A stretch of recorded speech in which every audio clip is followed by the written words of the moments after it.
Now, I know what you're thinking. Who the cares about filler? Ain't nobody watching that. When I watch anime, I use a filler guide. You know, like normal people. Hear me out. Yes, Naruto has a lot of filler, a comically absurd amount of filler, actually. However, as I'm taking a few steps back and surveying the land almost 8 years since Shippuden ended, damn, it's really been 8 years. Is Naruto filler really that bad? Let's talk about it. Yes, it is that bad. Some of it. And that, ladies and gentlemen, is what brings me here today. I'm going to go through and rank every Naruto filler arc from worst to best, and nobody asked me to do this. Part 1, Naruto, Shippuden, Boruto, all of it, most of it. No video games, no movies. I'm not doing any one-off episodes, even though I do love that one episode where Team 7's trying to figure out what's behind Kakashi's mask. But no, I think the main anime has enough filler already. In order for it to count for me for this video, it has to have at least more than one episode. Now, I'm not saying it necessarily has to be like an actual story arc, right? I have all the Infinite Tsukuyomi dreams on this list, for example. However, I can't just include every non-canon episode either. We'll be here all day. It's why I kind of cut out the movies and the video games. Maybe another day, right? Novels won't be included here either because they're technically canon. So, you know, that made Boruto a little bit difficult to break down and all that.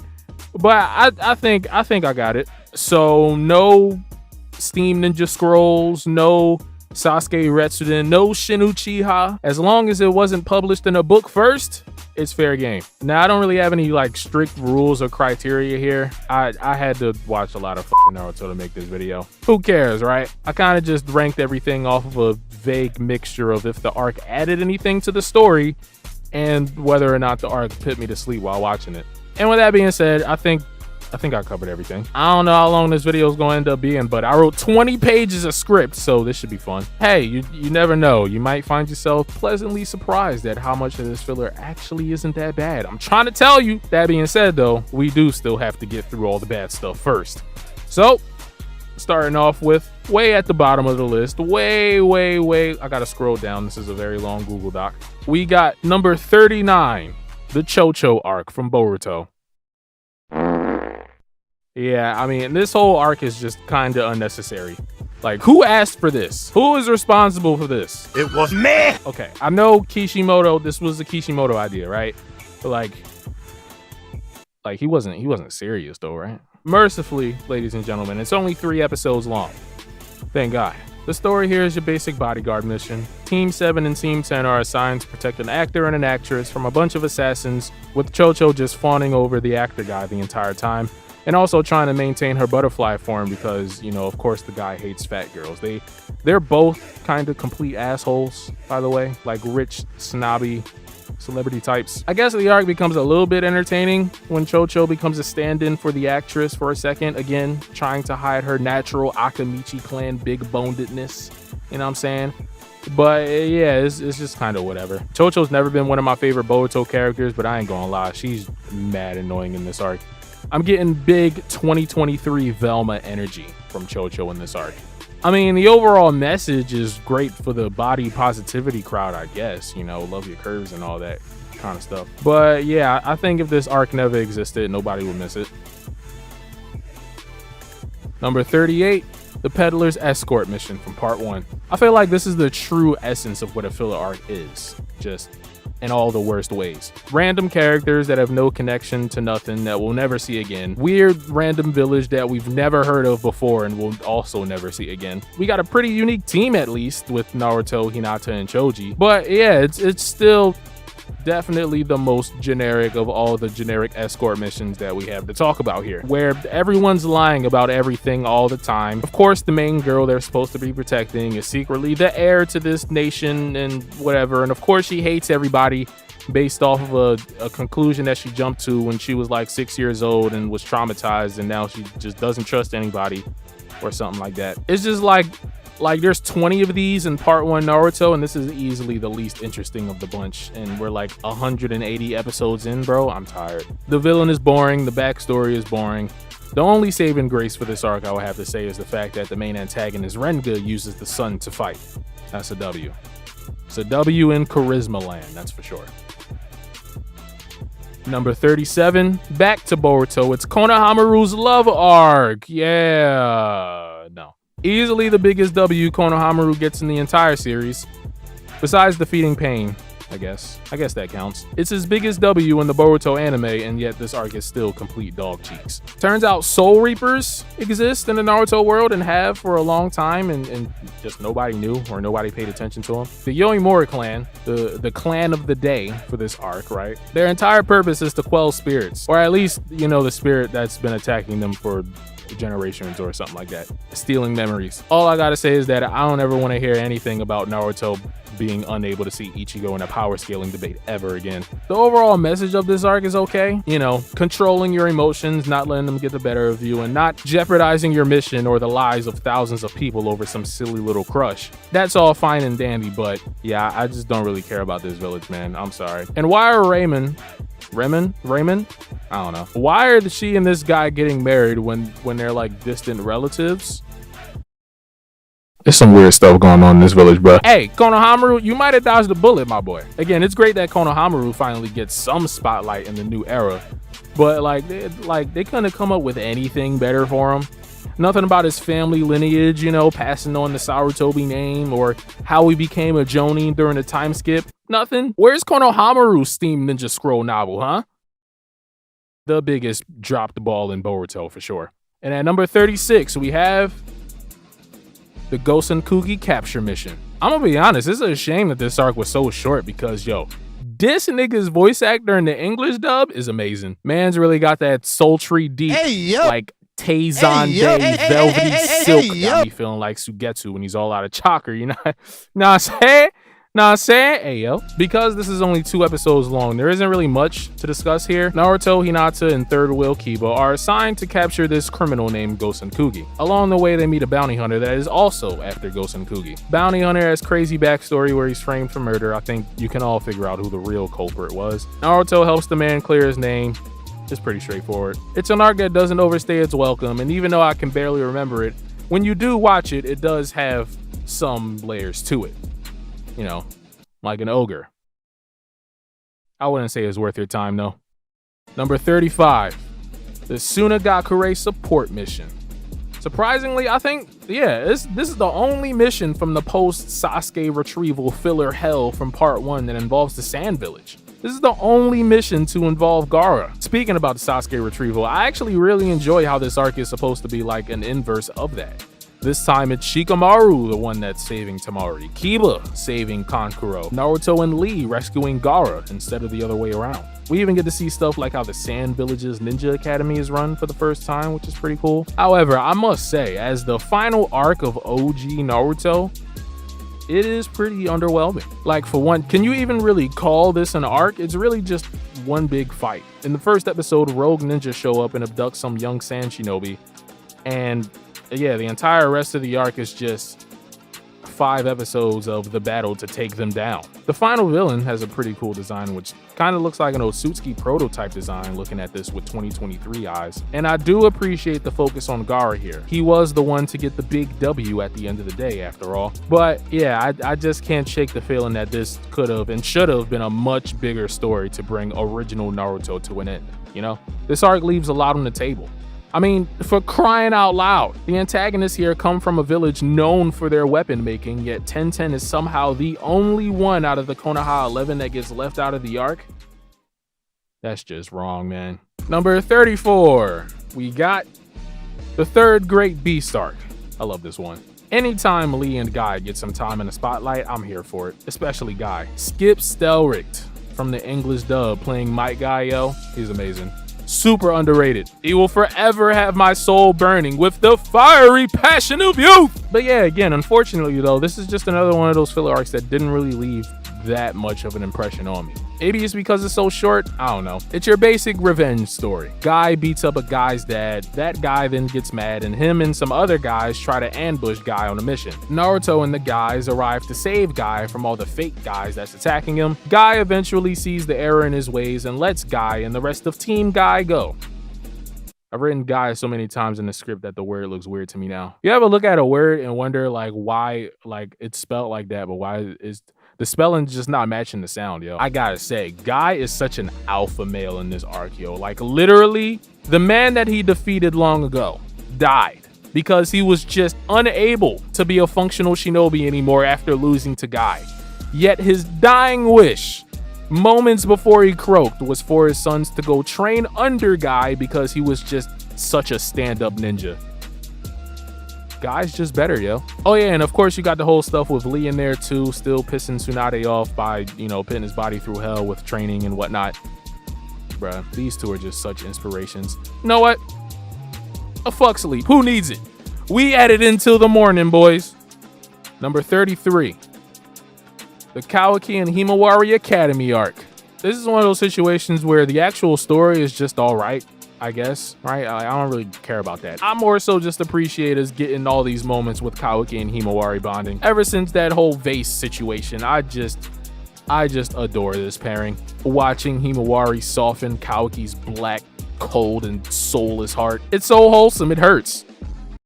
This arc is kinda ass though. Not entirely ass because again, Big Bro Kawaki is great. I just think the pacing is all over the place. This is just another basic bodyguard mission where a kid in Himawari's class is actually some princess from a no-name village out in the land of West Bubblefuck. The first 8 or so episodes of this is literally just, oh hey kids, what's going on at the academy today? With Kawaki basically just chaperoning the entire time. I kind of get why he's grumpy all the time now. There is a nice twist in there with, spoiler alert, with the teacher revealing herself to be the main antagonist of the arc, but the ending actually just gets me upset and irate.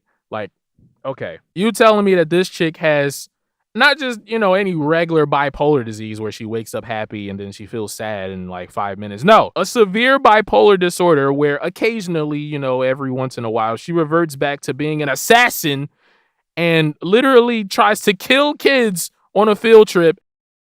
But fuck it, we'll let her keep teaching. She's learned the error of her ways, right?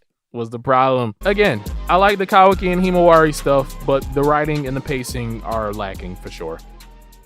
Number 32, back to part 1. We got the Star Guard mission. Yeah, I don't know. I just found it really difficult for me to get into this arc at all. I think the star training is cool. Basically, you know, using the power of a meteorite.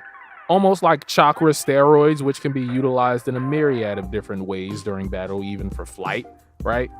But yeah, I just don't care. This kid wants to be the leader of his village, just like Naruto wants to be the Hokage. I don't care. Get to the back of the line with the rest of them. Chalk it up to filler fatigue, I guess.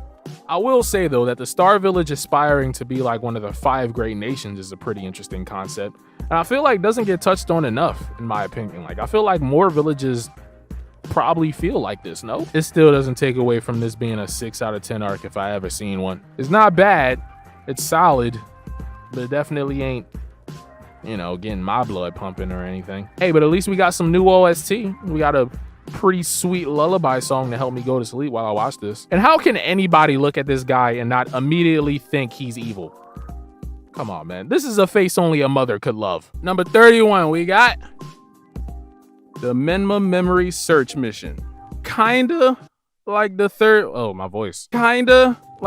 grade Beast arc. It isn't a story that sets the world on fire or anything, but hey, it's interesting enough, and it's only 3 episodes long. Basically, Naruto looking for some ramen ingredients, finds some random guy knocked out, and he turns out he has amnesia. He ends up naming him after the ingredient he was looking for his ramen, Menma. The guy obviously has a couple deep dark secrets, and eventually helps save everyone from another group of bandits in their dastardly plan to flood the village. And yeah, like I said, the arc isn't anything too crazy, but I like Menma as a character. He's all right. Him, I guess, temporarily erasing his own memory just to forget his time as a bandit doesn't really make that much sense. It seems a little bit extreme to me. You could just, you know, turn over a new leaf or something.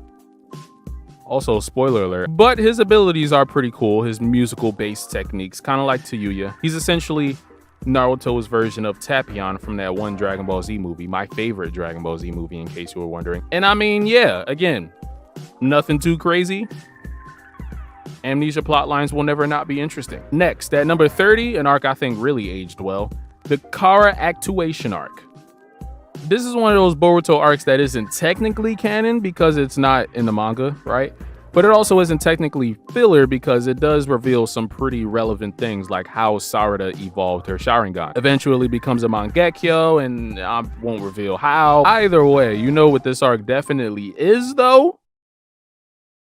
Mid. I can't appreciate this arc being like a prologue, right? Like an appetizer for the Kara arc, but I don't know. I just think it goes on for too long. I do enjoy the little mini mission at the beginning with Sasuke inside in the Hidden Rain Village. That was cool as hell. And I do also love an espionage mission, so everything surrounding Konohamaru and Mugino going undercover to spy on Victor to see what he's up to. That was very entertaining for me. And the final battle against Deepa is pretty dope as well, but I mean, did we really need this whole training arc in the middle of it? Sarada training with her parents to enhance her Sharingan was cool, but Boruto's training was literally just Naruto's wind chakra training all over again. Not because of the wind chakra, but just because Kakashi's there. Like, I don't know. I just would have much rather preferred Boruto learn this new compressed Rasengan technique on the fly mid-battle. No? Yeah, I feel like that would have been much cooler. Yeah, again, it's an alright arc. I think it's aged very well, or at least it comes off a lot better watching it in isolation, binge watching it like this. Also, I appreciate Omoi showing up again. But yeah, that whole middle section, you could just cut that out. Cut out that whole part, and this is a top 20 arc easy. Next, number 29, the Kaima capture mission. Well, we've reached our first Naruto clone story of the video. Girl gets experimented on by Orochimaru, is treated like a monster until she, eventually becomes the monster that she's been treated as. Naruto arrives, talks her off the ledge, heart-to-heart moment. It's pretty basic stuff. However, Orochimaru's inclusion here immediately adds a lot to the entire thing. Not just because there's that connection to the main plot, obviously, but because we also get a lot of backstory here for Anko, of all people, who was assigned team leader for this mission and who I also never felt like got enough focus as a character, even when she was the focus for a short period of time back at the Chunin exams.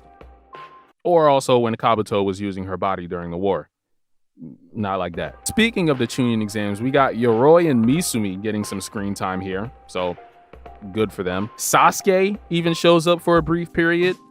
Yeah, this arc is very attractive, if nothing else. The team assigned to this mission is a bit weird, right? Shino is kind of boring without Kiba or Hinata shenanigans, and Ino is really just a one-dimensional, more annoying version of Sakura, but hey, as far as Naruto clone stories go, well, this is certainly one of them. Number 28 now, we got the Jugo Arc from Boruto. I mean, this arc is fine in terms of, I feel like I've been saying that a lot. Again, this is the mid section of the list.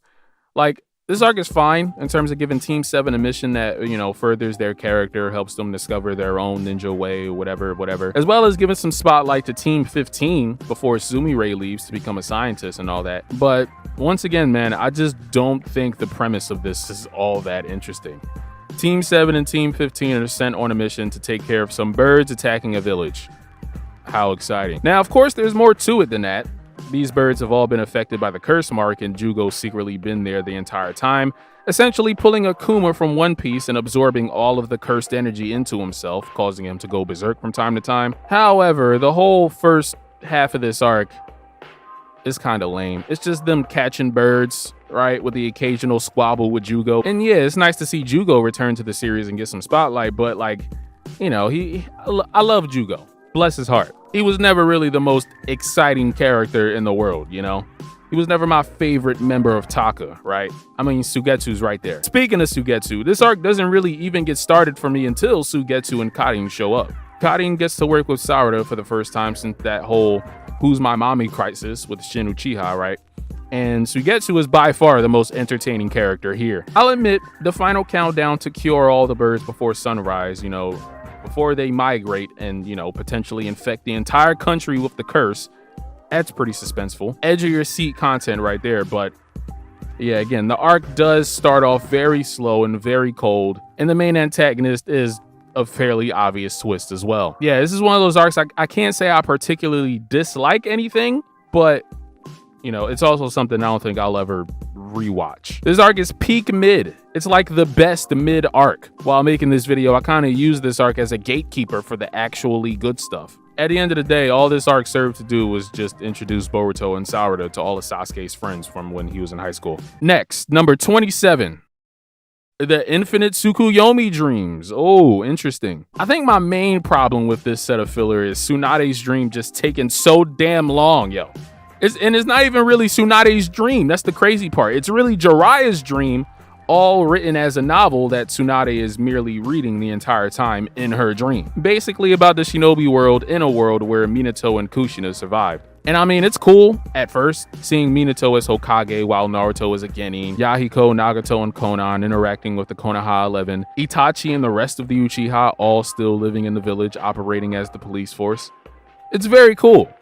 At first. I mean, it just goes on and on, man. On and on until Tsunade finally finishes the novel and I'm like, oh, well, yeah, that was a nice little what if story. And then she starts reading the second volume of the novel with everybody's time skip versions. And then, yeah, at this point, I truly feel like this was just padded out so that they can have a nice round 500 episodes at the end. I mean, it basically just turns into a combination of the final battle between Naruto and Sasuke, because the manga had already ended, and a redo of the Pain arc, just with not as good animation, and yeah, it drags. In words of the great Shikamaru, it's such a drag, man. Especially because a lot of this is just the main plot of Naruto all over again, only with less dead people. Putting that to the side though, we also get dreams for Yamato, Tenten, and Karin, which are just okay. Karin's dream is literally just her backstory, I guess, which is more like a nightmare. And yeah, Madara, your plan wasn't foolproof. The only great portion of this Infinite Tsukuyomi section to me is Killer Bee Rapuden. A story about Killer Bee recruiting each of the Jinchuriki in a war against the Akatsuki. Take my money. We even get to see the Jinchuriki outfits from that one color spray Kishimoto did. Yeah, it's pretty great. Maybe if Tsunade / Jiraiya's dream was shorter and we got more one-off, sillier style dreams like Tenten's, maybe I would have ranked this arc a bit higher, but yeah. I can't believe I'm saying this, but Jiraiya actually kind of ruins this. Number 26 now. The Gantetsu Escort mission from part 1. All right. Yes, sir! This is where I think some of the filler starts getting genuinely unironically interesting. I just really enjoy the character dynamics at play in this arc, man. Todoroki specifically, not that one. He specifically has this wonderful little character journey here, trying to learn to forgive this man, this criminal named Gantetsu, who was responsible for the death of his parents, and even his little brother, or so we thought. Gantetsu himself also has his own path of redemption here, trying to make up for all the atrocities he's once committed, while a part of this criminal group that he now wants to end once and for all. Yes, it is just another escort mission from part 1, and 100 filler episodes in, you really start feeling the fatigue, but hey, when you get the chance, def give this arc a try. In isolation, it's wonderful. It could be a movie. Beautiful shades of gray characterization all over this arc. Also, bonus points for the team of Naruto, Sakura, and Lee. I call them the Crescent Moon Trio. I really like this team because they had one movie. I remember watching that on Toonami back in the day, man. Oh, the memories. Number 25. Back to Boruto, we got the Chunin Re-Examination arc. Can you believe that this is the only Chunin exams in the entire series to finish without any incident or invasion or anything like that? It's actually kind of impressive. This is, obviously, the redo of the Chunin exams in Boruto because Momoshiki ruined the first one. And I say that the exams here successfully concluded without incident, but of course Boruto himself, the main character, still wasn't able to finish his exam due to wanting to save Amado instead. He was being abducted.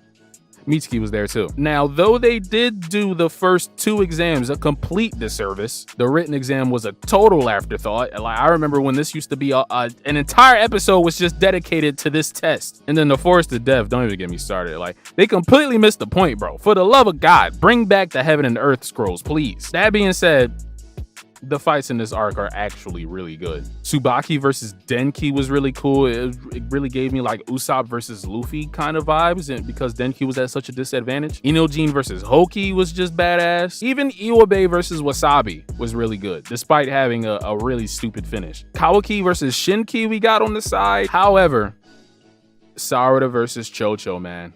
unironically probably one of the best fights in the Boruto anime. It's like Sakura versus Ino, but if they actually knew how to fight like proper kunoichi. Though this arc is not without its shortcomings, I do feel like in a lot of ways this is Boruto returning to its roots, and I appreciate that. However, I will never forgive them for what they did to the Forest of Death. They turned it from the ultimate survival game focusing on teamwork into that one aspect of My Hero Ultra Rumble, you know, where you could rescue civilians and you get like materials for it and shit. It's kind of lame. Next, number 24, we got another Chunin exam. We got In Naruto's Footsteps, The Friends' Paths. I think I'll forever hate this arc just because it took us away from the war.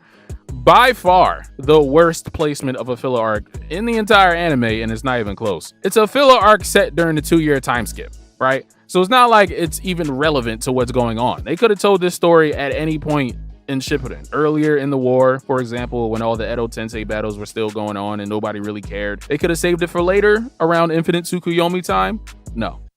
Instead, let's just blue balls everyone for 5 months and switch to a 20-episode filler arc as soon as Madara comes back to life, when Naruto and Sasuke are at death's door at arguably the most intense section of the war for anime onlys. I am still not over this, and it happened 8 years ago. Put my bias to the side. Again, we're looking at these arcs in isolation today. And if I'm being fair, this is actually what filler is supposed to be, right? Adding more context to the story, filling in moments of the plot that weren't shown to us in the manga, or, you know, that were only spoken about or alluded to. This is the story of how everyone became Chunin during the time skip, except for Neji, because he's the GOAT. And it's actually not bad, man. It's not bad. Everyone kind of gets a moment to shine on the battlefield. We get to see the moment Naruto injured Jiraiya during their training with the Nine Tails chakra. Then on top of that, it has the benefit of being the only Chunin exams in Shippuden. Fu, the Seven Tails Jinchuriki, is a pretty featured character here. I love extra Jinchuriki content. Lee has his own subplot with a guy named Shira who can't use ninjutsu or genjutsu just like him. There's a lot going on in this arc, man. It's pretty good. Again, this is the type of filler we want. Just not wedged into the middle of the climax of the biggest arc in the series. Yeah. Number 23. What's next? Back to part 1. It's the Buried Gold Excavation mission. This is hilarious. It's kind of unfair of me to pit something as short as this over either of the filler Chunin exams that we have, but I am not exaggerating when I tell you that these 2 episodes are genuinely entertaining. This is easily my favorite team besides Naruto with Team Guy, I guess. I do wish Shino was here for this one, but this trio of Naruto, Kiba, and Hinata honestly is way more ridiculous without the straight man to keep them in check. The mission here is simple, boys and girl. Naruto, Kiba, and Hinata suck at completing missions, so Tsunade gives them an ultimatum. Successfully complete this mission of locating and retrieving a hidden treasure chest, or go back to the academy to relearn how to be a proper shinobi from square one. Of course, Naruto and Kiba bicker the entire time, and, well, Hinata is Hinata, and everything goes tits up very quickly. They do all manage to get on the same page eventually, free themselves from a booby trap, and return to the village with the treasure in tow. However, not before having their identity stolen from them, and fake Naruto specifically running amok throughout the village before they can get back. We talking dying and dashing, pissing off Sakura. Bro, he even ate his special ramen. No! Eventually, they catch the imposters, and yeah, the mission was a success. But actually, the mission wasn't even real. It was just a test, and there wasn't even any actual treasure in the chest. Only an invoice for Tsunade from the group that she hired to fight against Naruto, Kiba, and Hinata. You gotta love it. This is the type of filler that I like, right? Nothing serious, just shenanigans and nonsense. Shenanigans, nonsense, and absurdity with a little bit of a wholesome message about teamwork sprinkled on top. Beautiful. Now, at number 22, we got the 12 Guardian Ninja Arc. I got a lot to say about this one. Ah, yes. For those of you that have been here for quite a while and have seen my video ranking all the Naruto openings, the original one, you should know how much I have despised this arc for years. Reruns. Reruns everywhere. It was like the infinite Tsukuyomi of filler on Disney XD back in the day, let me tell you. I will say, though, returning to this arc over a decade later, and again, binge watching it, it's actually kind of fucking great. I can't believe I just said that. The 12 Guardian Ninja are the bodyguards of the daimyo of the Land of Fire. Basically, the emperor, or the king, right? We'll come back to that later. A while back, there was an attempted assassination on the Hokage, due to the belief that there should only be one head of state. There can only be one leader at the top. Fast forward to present day, a man named Kazuma, now calling himself Furido, seeks to kill the Hokage once again, as well as destroy the entire Leaf Village with it because fuck it, why not? Not only is this a fascinating deep dive into the politics of the Naruto world, but it also gives us as an audience more time to get to know the sort of man that Asuma is before his battle with Hidan. Kishimoto did his best to get Asuma's character across in the battle in that Akatsuki suppression arc, but a part of me has always felt like Asuma could have had a greater presence in the story beforehand, which this arc really helps to rectify. It's a slow burn of an arc, which probably is the reason why I didn't like it when I was like 10. But by the time the invasion on Konoha begins, it really does feel like an all hands on deck type of battle. Honestly, I'd have to say the weakest part of this arc is Sora, the main shonen focus character of this arc. He, as himself, is fine, rebelling against his destiny, or should I say duty, of becoming a monk and all that. However, did we really need this whole pseudo Jinchuriki thing? I joke about there being a lot of Naruto clones in the story, but Sora is literally a clone of Naruto. Literally made to be an imitation of the Nine-Tails Jinchuriki after Kazuma stole some of his chakra. They could have just given us an awesome battle between Asuma and Kazuma with a little bit of input from Naruto and Sora. I would have been fine with that. We really did not need this whole situation with Sora going berserk the same way that Naruto did at Tenchi Bridge, with the 3 tails and the 4 tails thing. We really did not need that. The assault on the Leaf was good enough. Next, at number 21, back to part 1. The Konoha Plan's Recapture mission.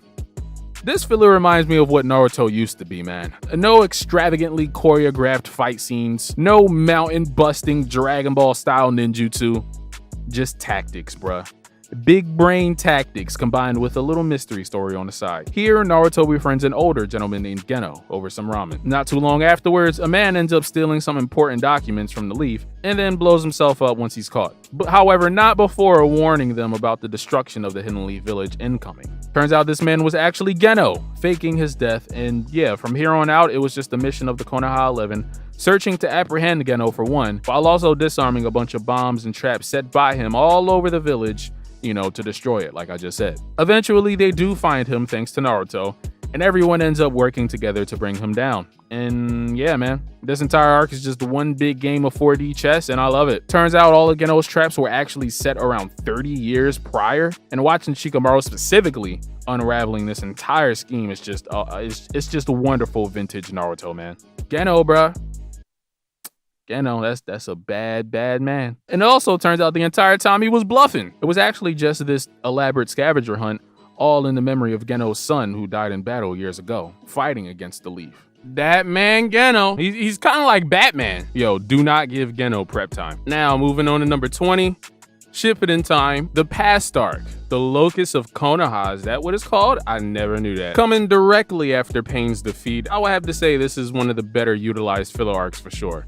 One of the more apropos filler arcs at the very least. It's basically just one huge flashback arc of Naruto's life, each episode focusing on a different character, just sharing memories from when Naruto was a kid. Immediately, the best one is Iruka telling his story of becoming Naruto's teacher. It is just the same story of Naruto getting bullied at the academy, a lot of it. I don't think we've ever seen it in this way, like certainly not from the perspective of Iruka, who he himself is still trying to figure out how to properly mentor this absolute menace of the village while also not holding the death of his parents by the Nine Tails against him. Inari and Tazuna get a story about the land of waves. Tenten and Neji get a story where Tenten really flexes some ninja tool skills. Shikamaru gets a story, hell yo. Even Sasuke, even bloodlusted Akatsuki Sasuke around this time, gets caught reminiscing while on his way to destroy the already destroyed Konoha. Yes, granted, some of these episodes are literally just recaps of events from part 1, which holds it back a little bit. But hey, at least it looks great with the new animation. And again, after the Pain battle, such an intense battle at the end of a very, very heavy arc. A very heavy series of arcs, to be honest. This is just a really great, look how far we've come reset moment for the series. A palate cleanser, if you will, before the 5 Kage Summit begins. Number 19 now, back to Boruto, early Boruto. It's the school trip arc to the Hidden Mist. There is actually a novel version of this arc out there, so yeah, I already broke my own rules. But I think that's only from Sarada's point of view, so I'll just ignore that for now. I think besides Konoha, well, obviously, my favorite village in the entire series would have to be the Hidden Mist, yo. I don't know, man. I don't know. I just think, yo, the Mist is just so damn cool, yo. Ever since the Land of Waves arc, I've always felt like the Mist has produced some of the coolest, most badass looking shinobi. But no, this arc right here is one of the reasons why I've been telling people for years to give the Boruto anime a chance. Even in times of peace, the Mist village just refuses to chill, yo. Mist shinobi always choose violence. Here we have a guy named Shizuma, who is Kisame's offspring, maybe? They have the same last name and he looks like a shark. Are sharks mammals? Can Kisame's race breed? Here we have him taking advantage of an academy field trip to the Mist village, trying to start a war with the Leaf basically by attacking the academy students, but more specifically, of course, Boruto, the Hokage's son. Not only do we get introduced to the new 7 ninja swordsmen of the Mist here, which is cool, we also get to see Samehada in action again, as well as Zabuza's sword making a comeback. This is also where we meet Kagura, one of my favorite characters in Boruto, filler or otherwise. Now, again, it is early Boruto. A lot of the anime was painfully sanitized and trivial and felt like a kid's show, but this was still pretty dope. This arc being one of Boruto's first missions, even though it isn't technically a mission, it does tug on those nostalgic Land of Waves heartstrings in my soul. Even if Chojuro, the Mizukage for crying out loud, does get kind of bullied by children. Number 18 now. It's the Cursed Warrior Extermination mission. Once again, yo, this is just vintage Naruto. This is actually a pretty great arc to watch around spooky season, Halloween time, right? This time the gang is sent to the Land of Birds to investigate reports of a ghost in samurai armor. Turns out it was actually the feudal lord trying to enact revenge on something that happened years ago, but the feudal lord actually isn't the feudal lord and is instead the sister of the feudal lord pretending to be the feudal lord. She was thought to be killed years ago, and there's actually more than one cursed warrior, and the other one is an actual ghost, and there's this whole coup d'etat happening in the background as well, because there always has to be some sort of political uprising, right? It's a whole thing, but it's pretty good. I think some people don't like this arc. Chalk it up to filler fatigue. I fuck with it. Kakashi's here.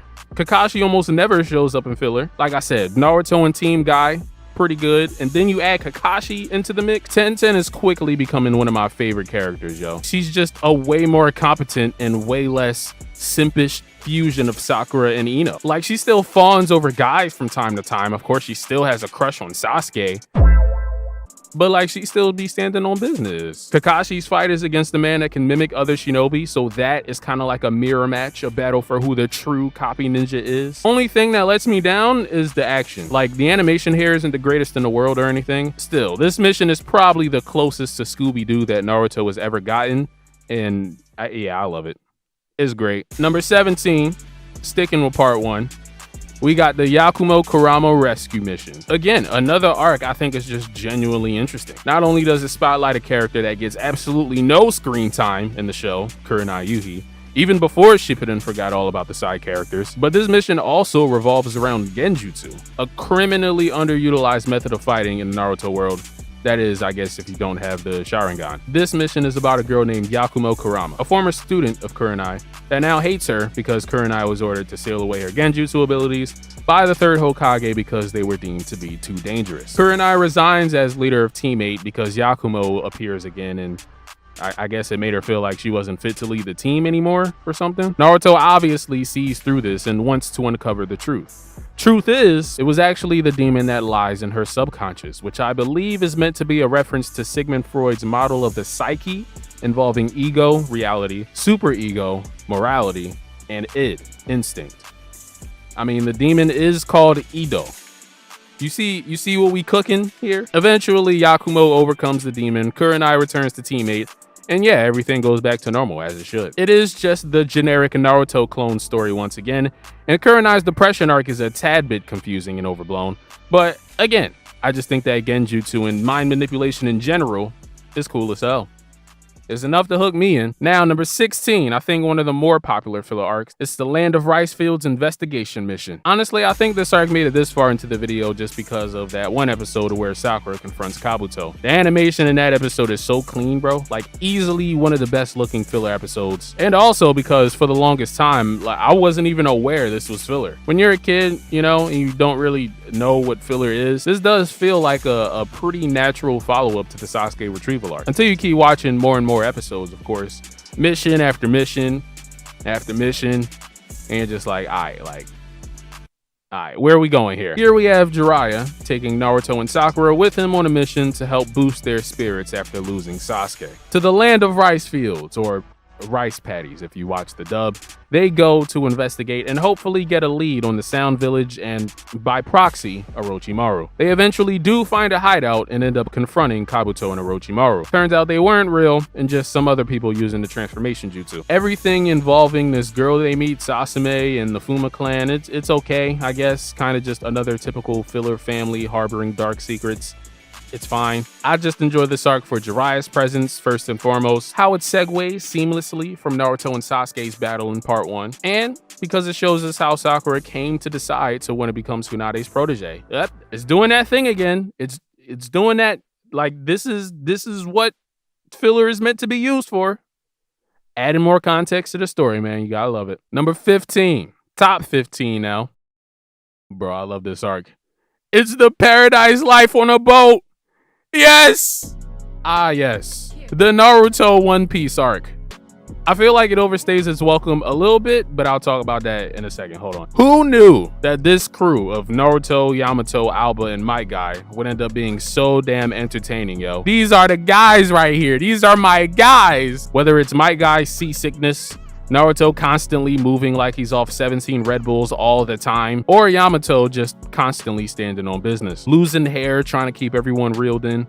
This arc is fantastic. It's one of those episodic types, so most of these events don't usually last beyond one episode. There's some great stuff here, bro. Great concepts, right? There's an episode where Naruto falls asleep in the sun and has a dream that his clones rebel against him and stops listening to him, which is hilarious. It's like a weird little commentary on if shadow clones have rights. There's this episode where we cut back to the Leaf Village for a second and we see Konohamaru training, which has this amazing fight scene between him and Tamari in the forest. There's the actual pirate episode where they fight against pirates, you know, because they are Paradise Life on a boat after all. There's some great stuff here. However, again, like I mentioned, I don't know, I just feel like at a certain point they just like ran out of ideas. Like halfway through the arc, it stops focusing on the boat squad altogether and just cuts to different people around Konoha, you know, checking in, seeing how they're preparing for the war and shit. That's the only negative I really have for this arc. Yeah, this whole thing is just a harmless, wacky, really fun series of episodes about, you know, niggas chilling on a boat. Number 14, I got some more fun for you.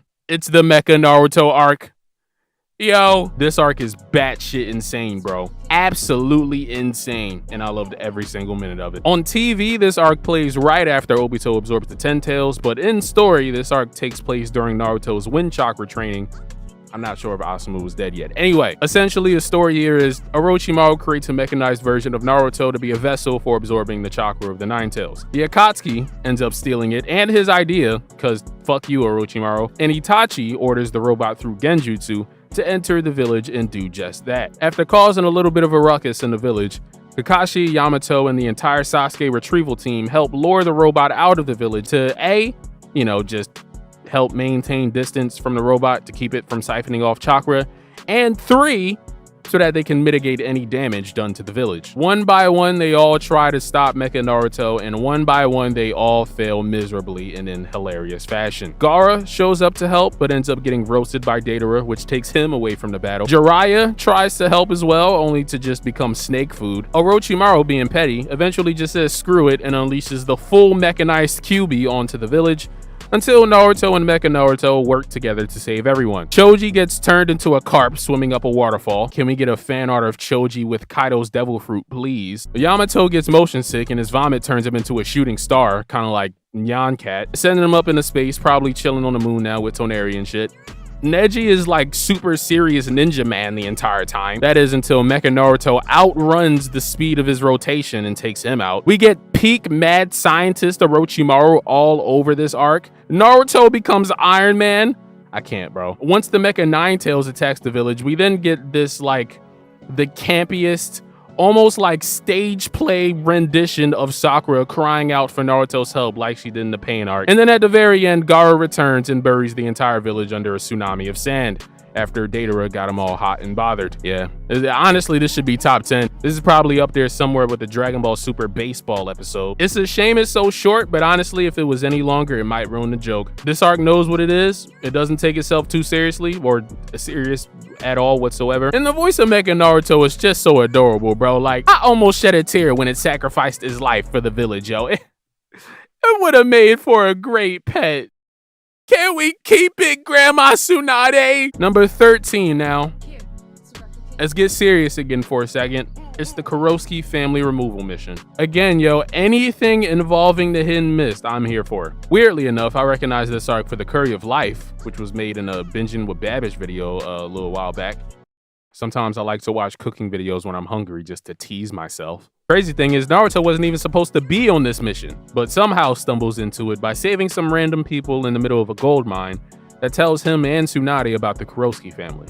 A gang of criminals, once again, terrorizing the lives of all the villagers, yada yada, you get the point. The leader of this group, Raiga, turns out he used to be one of the 7 swordsmen of the mist, which piques Naruto's interest because Kisame was one as well, and Kisame is connected to Itachi, who is, of course, Sasuke's brother.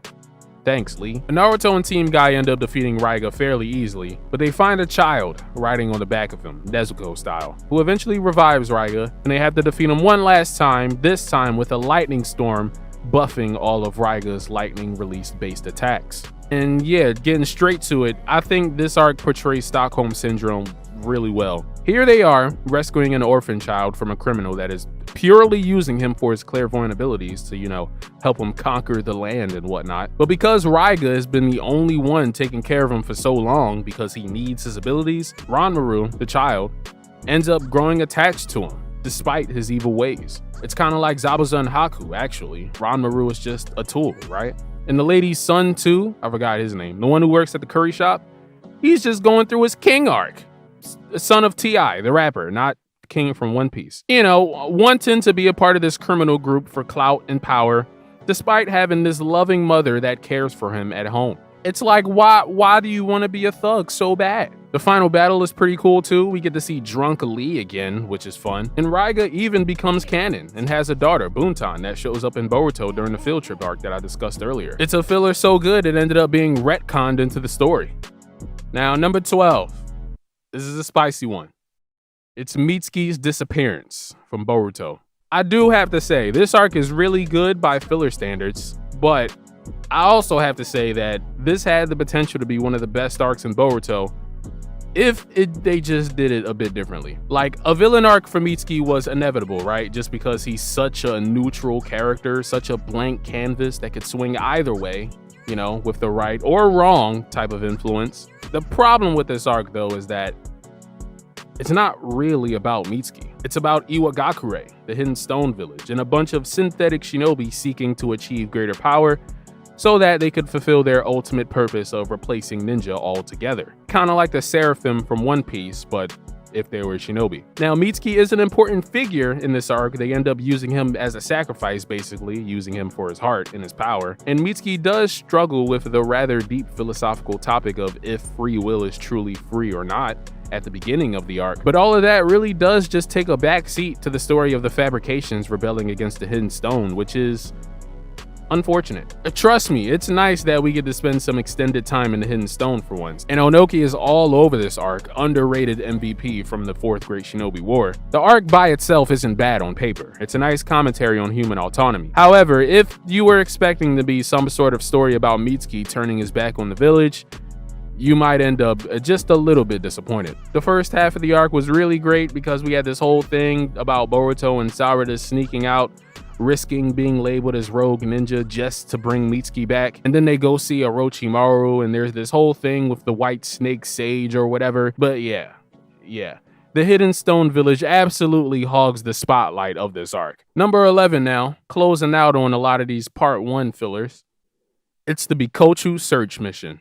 Alright, finally we have reached my favorite filler arcs from the 37 filler arcs that we have at the end of part 1 Naruto. Kicking off my top 3, in third place we have the Bikochu search, a mission about looking for a bug.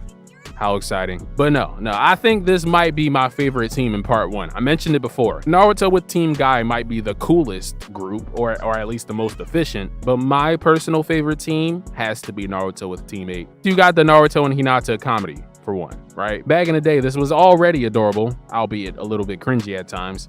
But in hindsight now, with Boruto being a thing, it's just amazing fan service. Then you got the knuckle-headed rivalry between Naruto and Kiba, which is just a lot of fun. And with Shino being the straight guy throughout all of this, it really is just a perfect stew of silliness and comedy. As I said though, yes, this arc is just about searching for a bug.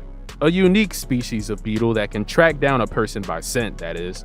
Which obviously Naruto wants to help him find Sasuke. Hinata, of all people, actually gets a lot of focus in this arc, struggling with feelings of inadequacy both in her family and amongst her peers, and doing everything in her power to not hold the team back, which she does succeed in by not only breaking free of her own captivity by rivals of the Aburame clan also searching for the beetle, but by saving the rest of the team too after they get defeated and captured. It's nice to see Hinata get this girl boss moment, especially pre-time skip, right?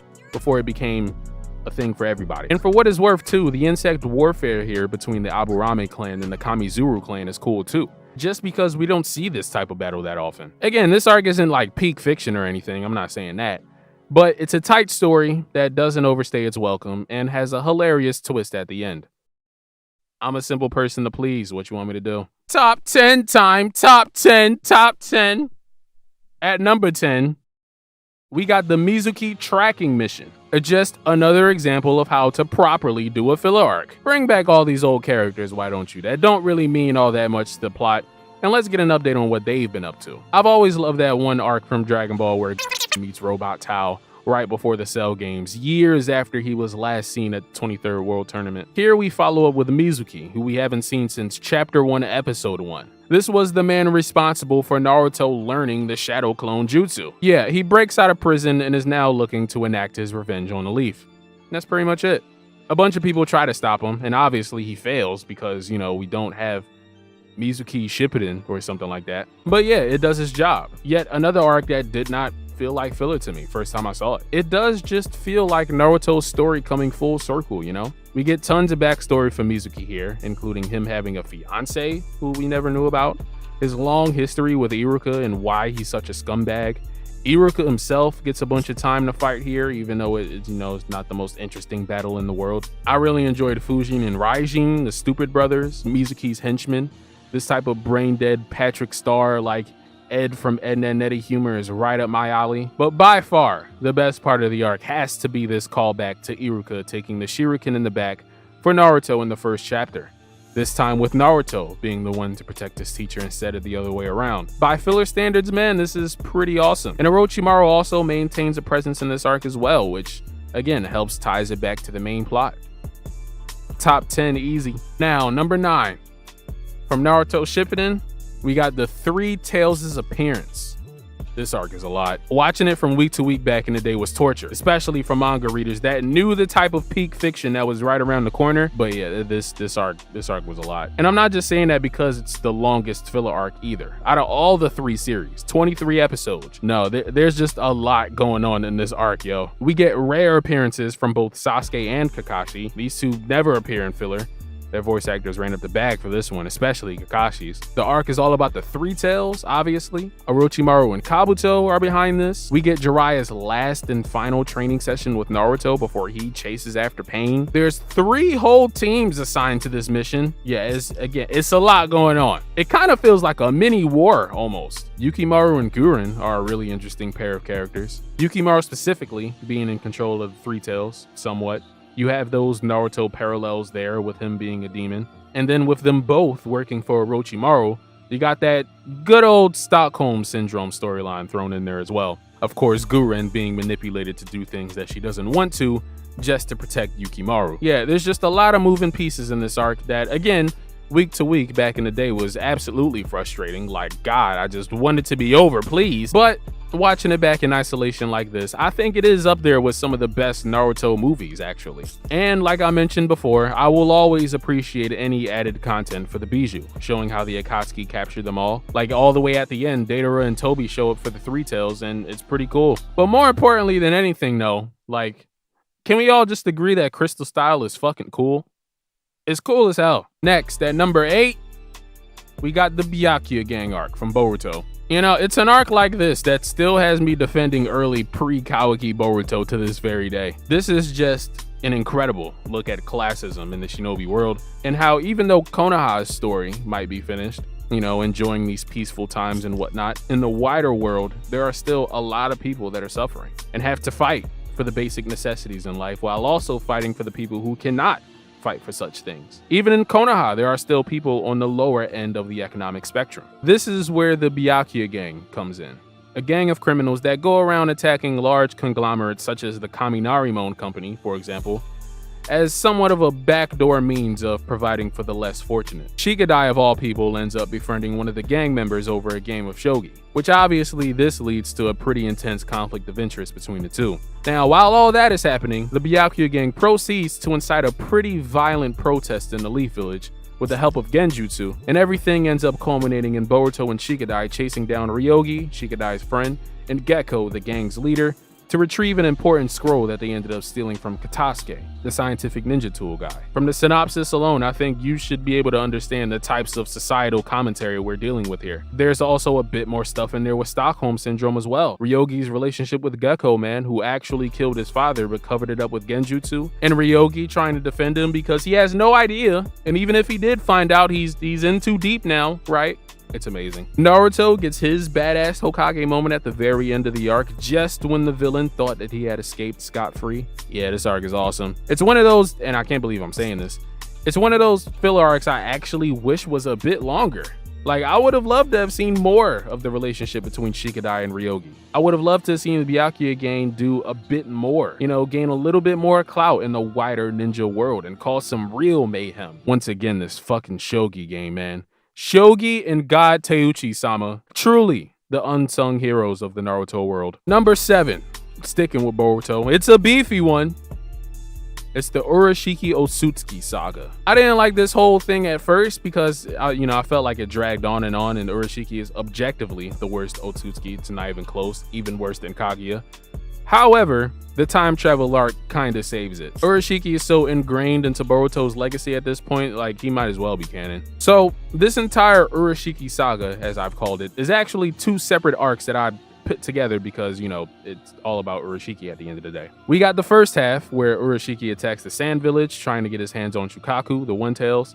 And then the second half where he goes back in time to try and get his hands on Kurama, the Nine Tails, back when Naruto was still just a kid. The first half is what it was. It's fun to see the Sand Shinobi get some time in the spotlight, specifically Shinki, and watching Shikadai and his mom team up is all fine and dandy, but obviously the second half is way better. Now, I remember people hating on this time travel arc because, the manga was really heating up in 2019. Everyone just wanted to get the Kara as soon as possible, but it's not that bad. It's not that bad. They brought back the original Naruto OST, and there's tons of other really good moments with Boruto and Kid Naruto training together, Sakura meeting the adult Sasuke but being unaware of it, and especially Jiraiya interrogating Sasuke on who he really might be. The final battle against Urashiki definitely delivers too. Of course, the whole time travel aspect of this leads to all type of continuity issues, or at least they should, but that's like most series that introduce time travel, right? Like 90 of them have done it and only 3 of them get it right anyway. Yeah, this kind of feels like a pitch for a Boruto movie that didn't get approved for whatever reason and was just turned into a TV arc instead. Honestly, the worst part about this entire thing is, again, Urashiki himself. Just another classic case of a character having an absolutely broken ability such as time manipulation, yet squandering it all away through sheer incompetence. Tragic. Now, number 6. This is a special one to me, man. The Land of Tea Escort mission. My favorite. This will forever be my favorite filler arc in Part 1 Naruto. It's one of those arcs that even when I was a kid watching it on Toonami, I knew it was filler, right? I just didn't care. I love death games, especially if it's in a race format like this. And not just that, but this is the only filler arc we get with the original Team 7. That's not a flashback, excluding that one movie, I guess, in the Land of Snow. Sasuke is not just in this arc, he's a consistently featured character alongside Naruto and Sakura the entire way. Here we have Team 7 escorting this guy Idate on a foot race across the land of Tea to settle the rivalry between two clans for who will lead their village in the future. We should totally be doing this every 4 years instead of whatever bullshit we got going on for the president. Of course, shenanigans ensue from the very beginning to try and sabotage Idante's chance at winning. There's this whole section on the boat where those two no-name ninja from the Rain Village from the Chunin exam show up and they attack the group. How they meet Idate is hilarious, with him skipping out on the bill and them not being able to catch him because he's so fast. Everybody is just irate and out of pocket except for Sasuke, who literally cannot give two fucks right now, and is probably thinking about killing Itachi in 100 different ways. And then you got this whole final battle against Aoi, which has a little bit of a convoluted ending that gets overlooked by me, because it only really helps fuel Sasuke's desire for greater power and eventually his clash with Naruto at the hospital. I love this arc, man. It may just be the nostalgia talking, but I don't care, bro. Whenever I watch part 1 of Naruto, I watch this arc in that one episode where they try to unmask Kakashi. You know, just like it's a regular part of the story and not filler. I can never in good faith skip this mission. Number 5, top 5. It's the Six Tails Unleashed. Some people over the years don't really like this arc because of its placement, right? Right between the Sasuke and Itachi fight, right before Naruto's Mount Myoboku training. And it is just another Naruto clone story. But honestly, I don't think they could have come up with any better type of filler arc to put here if they had to put something. The story here is that this girl named Hotaru has this super powerful Kinjutsu sealed within her, which was created by her grandfather Enno Gyoja. A group of bandits called the Magaki group want this power to take over the village. However, not only does Hotaru have Utakata protecting her, secretly the Jinchuriki of the six-tailed beast, but Team 7 show up as well to be her bodyguards. The entire team comes up with a plan to somehow remove the jutsu from her. Problem is though, the only other person that can control the jutsu is Shiranami, the leader of the Magaki group, the man who also killed his own father, who was Enno Gyoja's student, all because he just wanted the power. So you can't give it to him, right? Fast forward, obviously the good guys win, yada yada, rest in piss bozo. Now, not only is this somewhat of a Jinchuriki story, which again, I love. I say somewhat because, I mean, we only see the Six Tails for about 6 seconds in this entire arc, but just the overall theme here, the overall message of this arc. It's about what it truly means to be a sensei. Enno Gyoja originally entrusted this forbidden jutsu to a student, Hato, right? Who was, like I said, killed by his son, despite also being his teacher as well. Utakata and Hotaru have somewhat of a master-student relationship outside of Utakata being her bodyguard, you know, because Hotaru was learning how to use chakra from him to defend herself. Utakata himself has his own backstory of killing his master when he was younger, indirectly, because his master attempted to extract his bijou when he was a kid, which probably would have just killed him, but anyway, there's so much dramatic irony in the story around this time, right? Because Naruto is away from the village and doesn't yet have any idea of Jiraiya's death.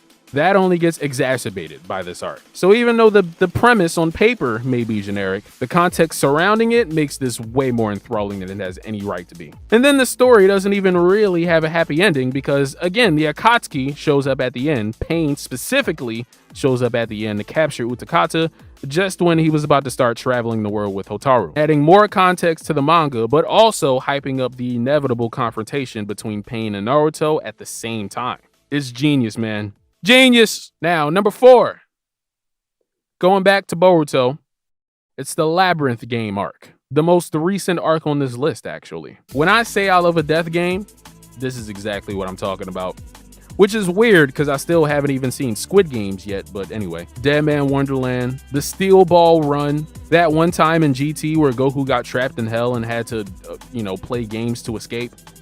I love it, man. And this is Boruto's take on it. Yeah, probably the most fun I've ever had watching a Boruto arc from beginning to end. Except for that whole part at the beginning where he and Sasuke have to handle this rich lady abusing animals. It was all right. But on the way home from that mission, Boruto and this random assortment of shinobi and the entire train they were on, they end up disappearing. And everyone wakes up in a laboratory where they are then put to a test in a series of trials to fight for their freedom as well as their survival. And it's just the perfect cast of characters, man. You got the coward, the money-hungry mercenary, the other coward but with a lot of money, the badass male character, the ex-convict who's just trying to turn his life around, the actual convict who just wants to watch the world burn, the wholesome one that just wants to help, and then there's Boruto that, you know, has made it his job to find out what's really going on. The games themselves are really cool. There's this trial where the floor is lava, basically. There's another one where everyone has to keep their candles lit, but only a certain amount can pass.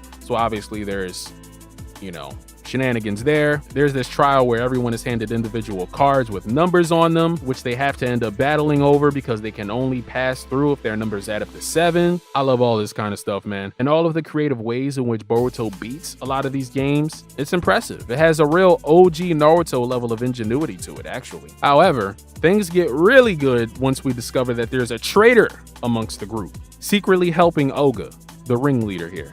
And I won't get into it because, again, spoilers, I really think you guys should just watch this for yourself. But just know that there's about 2 or 3 good twists in there that managed to throw me off, at least. In the end, Boruto faces off against the real Oga, and the game is brought to an end. And yeah.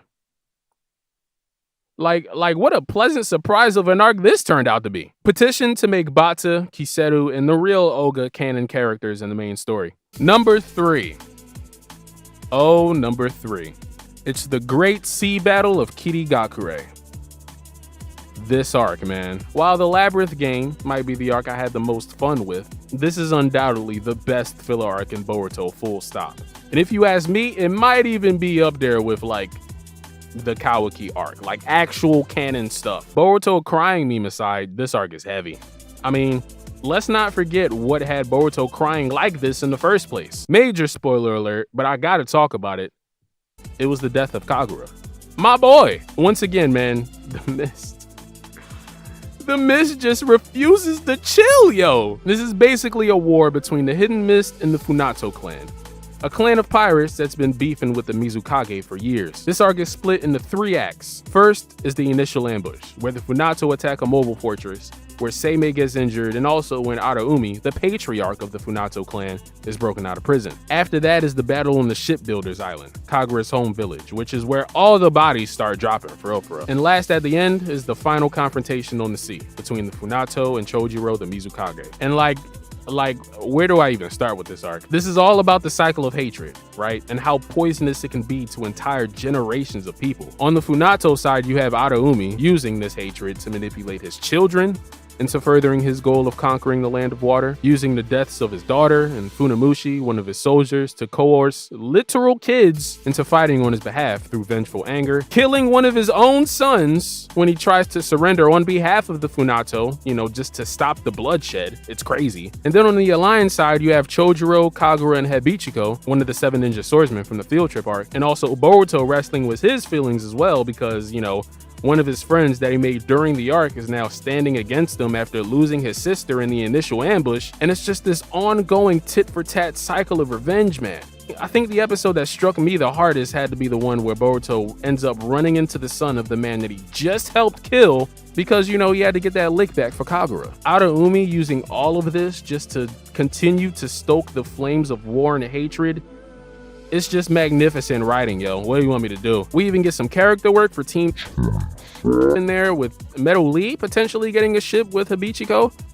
I don't know. Kawaki has some great moments in this arc, of course. This is his first mission as a part of the new Team 7, Team Sarada. You could honestly make a video about just this arc alone. There's so much to unravel here. But yeah, it is a fairly long arc. In real time, this lasted about 6 months. But please, if you ever manage to muster up the interest, if I had to suggest an arc in Boruto that isn't in the manga, it's this one. Do yourself a favor and binge watch this, please. Thank me later. Now, top two. First, we got Chikara.